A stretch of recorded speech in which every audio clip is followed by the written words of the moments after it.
Feedback et apprentissage. Édition Sport et Fitness. Réalisation @sport75.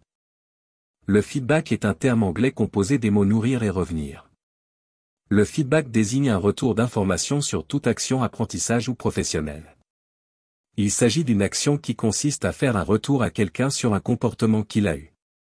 Un retour sur une expérience, sorte de bilan tiré à partir d'un événement.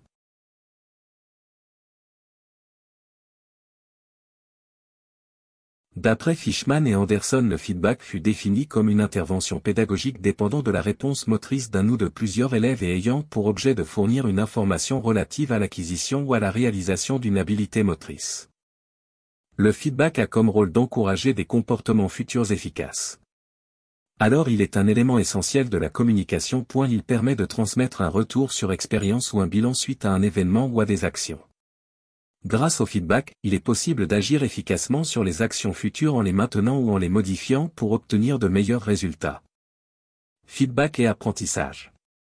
Les feedbacks ont une importance considérable dans les apprentissages. Car les informations reçues à la suite d'une action indiquent à l'individu si celle-ci est en adéquation avec ce qu'il souhaitait réaliser.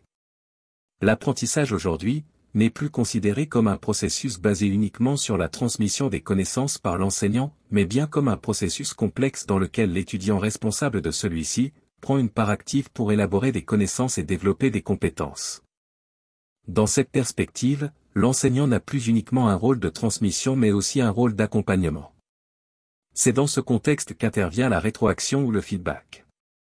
Moyen par lequel l'enseignant informe chaque étudiant sur son apprentissage et plus particulièrement sur le lien entre l'état actuel de son parcours et les objectifs attendus. Pourtant il existe différents types de feedback qui peuvent ainsi la performance de l'action motrice de l'élève.